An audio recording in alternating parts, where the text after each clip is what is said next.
Hello everyone, my name is Tyler, one of the founders here at Truffle, and welcome to our How to Sharpen a Knife on Demand experience over here. So if any of you have struggled with how to sharpen a knife before, it's a really simple process, but you do have to focus on a couple like small elements and of course technique, right?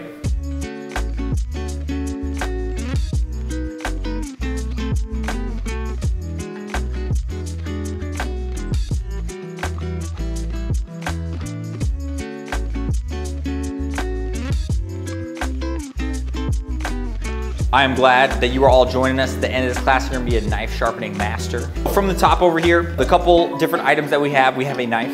If you are enjoying the Truffle Shovel kit from this, you'll have their little Victorinox knife, which is actually a great knife. This is like one of the first knives that I ever learned to use. But a knife like this is made out of what's called stamped steel, right? Meaning it's not forged. It's much easier to sharpen and get really sharp. It doesn't hold the edge as long. You're gonna need a whetstone. Super important that you get this whetstone soaking about 30 minutes before you actually wanna start sharpening your knife, right? A whetstone is full of tiny little pores throughout the actual stone, okay? And they need to fill up with water in order to have the proper lubrication on the actual stone in order to sharpen your knife. If you don't soak it, what's gonna happen is every time you look to add a little bit of water to the stone, it's just gonna soak it right up, okay? It's gonna act like a sponge. So do yourself a favor, get it nicely soaked, okay? I like to soak mine at least for 30 minutes, okay? We're also gonna need a couple pennies.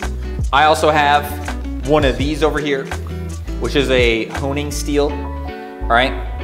If you don't have one of these, I would highly suggest getting one. We're gonna talk a little bit as we do this, the difference between sharpening and honing, right? Because they're two very, very different things. And last but not least, we will need a cork. First things first, highly suggest that you make and drink that entire cocktail right off the bat because it really makes sharpening a lot easier. At this point, we've done the homework. We let the stone soak for 30 minutes, so I'm gonna actually walk through the sharpening of the knife.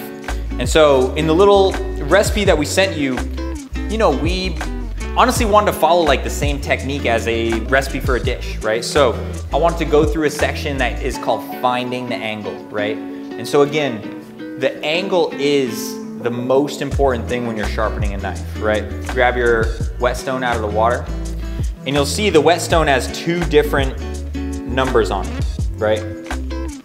The kind that we're using and that we sent you if you're working out of a kit. This has a 1000 grit side and a 3000 grit side. You can do this with any numbers. I know some chefs are like really into the different like grit levels and whatnot, which, that's fine. I can say for me, a 1000 3000 or a 1000 6000 does 99% of the work that I like to do when sharpening a knife. The lower the number, the more coarse the whetstone is. Therefore, that's gonna take off more metal.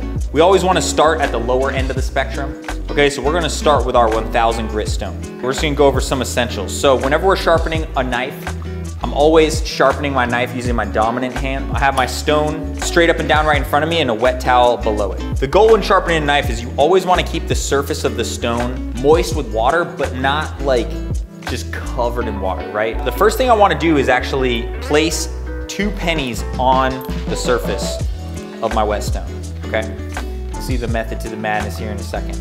So this is gonna help us find our angle. So what I like to do is I like to take the spine of my knife and rest the spine right on the edge of those 2 pennies. Just so you can feel the difference is take your fingers, put them right on the edge.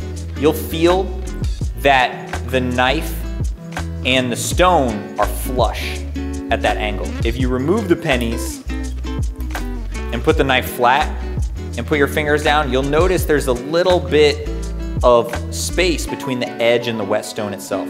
I like to keep these pennies on hand to keep me on track throughout the sharpening process. Because even me, I've been sharpening knives for, 10, 15 years now. It's easy to get off track a little bit with the right angle. So I want you to take your knife and place your index finger on the spine of your knife, okay? So this is the grip that we're using for sharpening. Next up, we're gonna, again, angle the spine right against those 2 pennies, and we're gonna lock our wrist in place, okay? You gotta remember this angle.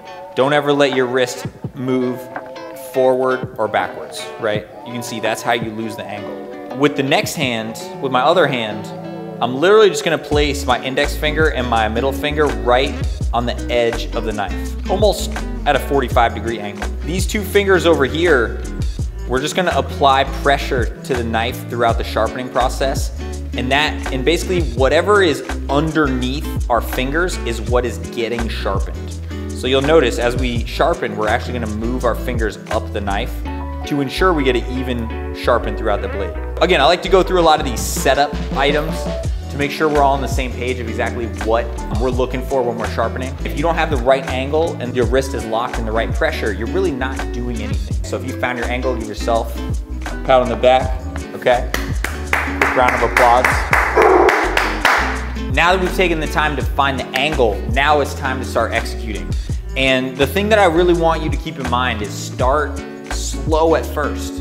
There's a couple telltale signs to let you know if you're on the right track or not, okay, which we'll go over in this.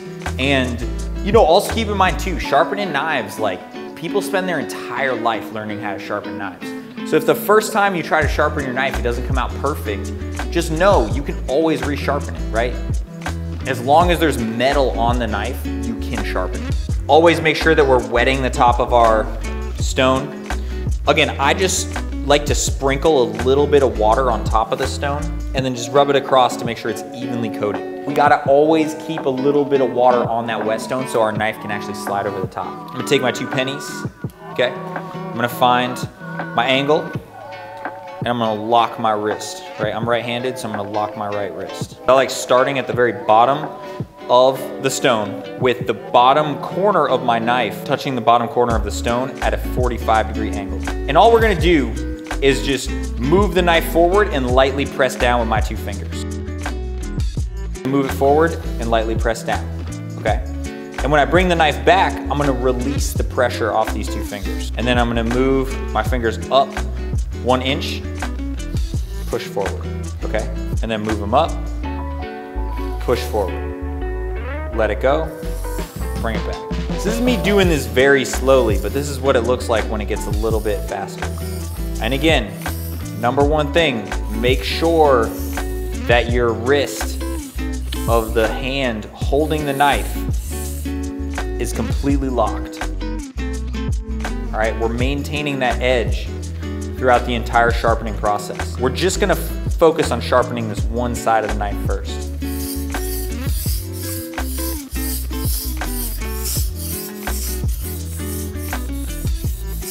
And so you'll see over here, I have a really important mixture on my stone, which is called a slurry, okay? And literally what that is formed between the tiny little pieces of the wet stone that are coming off, tiny little pieces of metal, and it's really important to leave the slurry on top of your stone. Don't wash it off, okay? It almost like micro polishes the edge of our blade, which is really important to the sharpening process.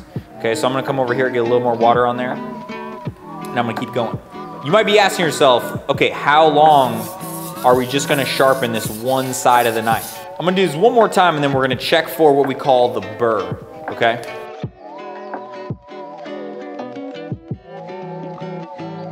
The way that we know if our knife is ready to be sharpened on the other side is if we actually have a little bit of a burr going on.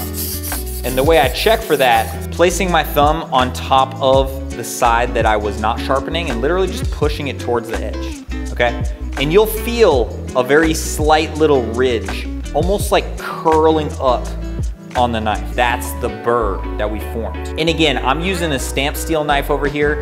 It's much easier to get a burr with a knife that isn't forged. So if some of you have those, you know, really nice Japanese knives, it's gonna take you 2 to 3 times as long to get that burr, but I promise you, you will get it. What we wanna do is check that burr and we wanna make sure it's consistent throughout the entire edge. So I can tell that my burr is good at the bottom, but at the top it still needs a little more work. So I'm gonna come through here and just get a little bit more of a burr on top. As I rub my finger along the edge, I'm feeling a relatively large burr along the entire edge of the knife, Okay, mine's feeling good. The process for sharpening is very simple. We form a big burr on one side, and then we flip it over. We sharpen the other side to feel a big burr, and then we go back to the first side. We form a little burr, flip it over, find another little burr. And we do that per side of the actual whetstone itself. Honestly, it's like a mantra or something you can tell yourself as you're sharpening your knife. Big burr, little burr, little burr. And as long as you do that, you will have a beautiful sharp knife. Now I'm gonna come through and I'm gonna form my big burr on the other side. To sharpen the other side of my knife, some people, they switch hands. I personally don't like to do that. I literally like to flip the knife. So now at this point, I'm gonna use my thumb along the spine, right? Instead of my index finger. This time, coming towards myself, I'm gonna push down and let go of the pressure as I move forward. What I wanna do is pull towards myself and press down.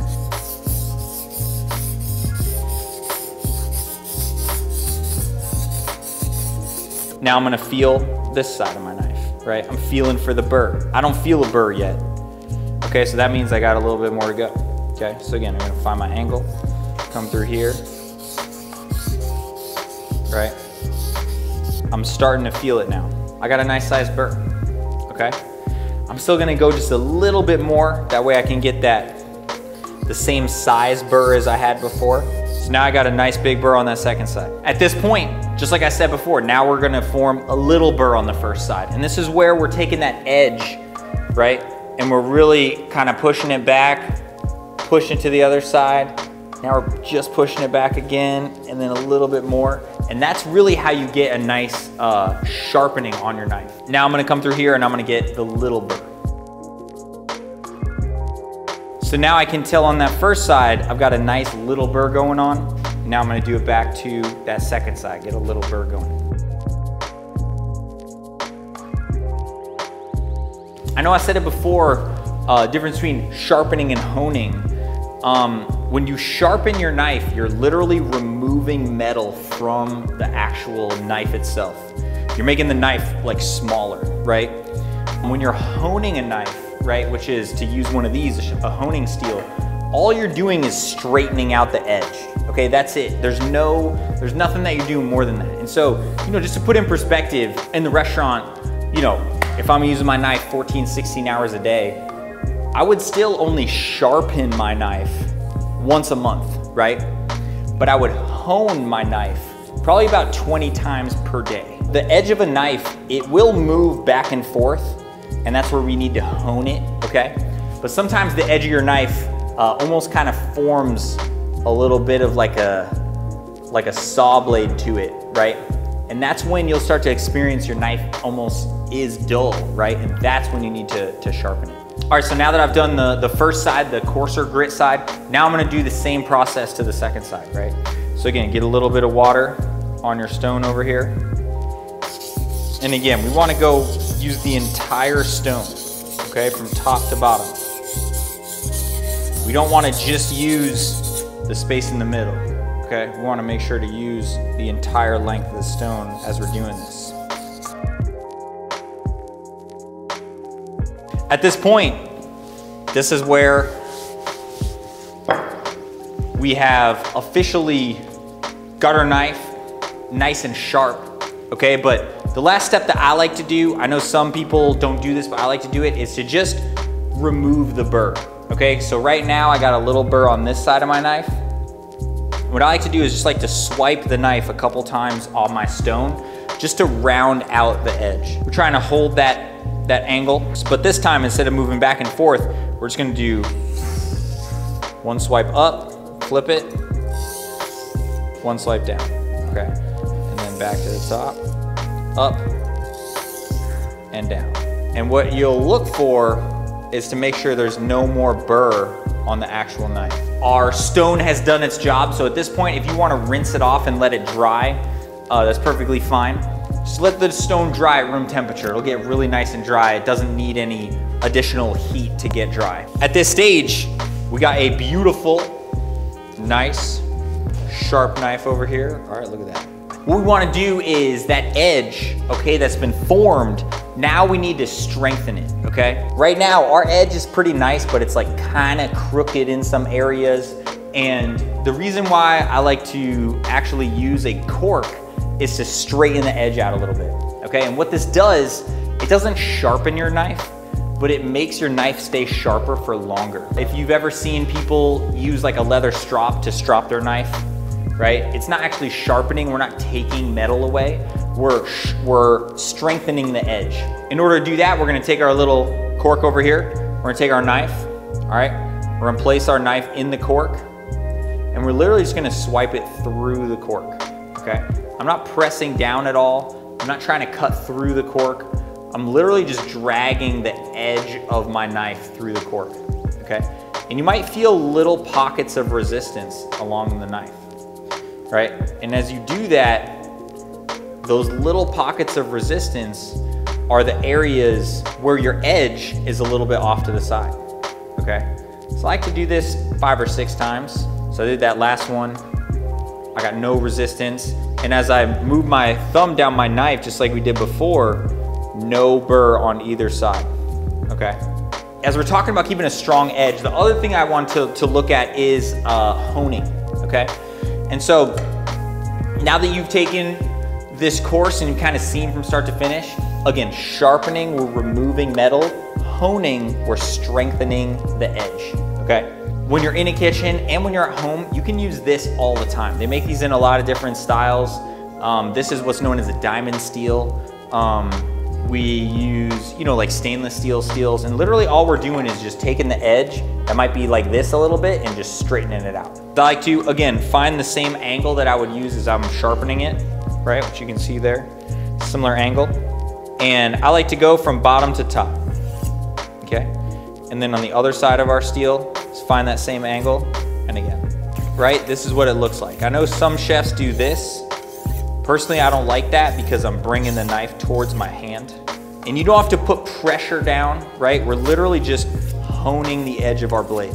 Now that we've shown you how to sharpen a knife, hone a knife, take care of that edge, right? Those knife maintenance items. Now it's time to test to make sure that your knife is wicked sharp, okay? So the best way to do this is to take your Truffle Shuffle recipe card and prove to yourself that you've actually done your job. Okay, so take your knife, and literally what we want to do is just make sure that I can cut this piece of paper over here.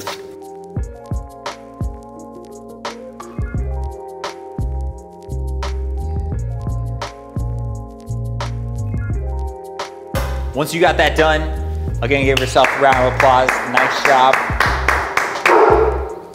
Daisy. So now with your newfound sharpened knife skills, you can whip through incredible prep projects like julienning onions.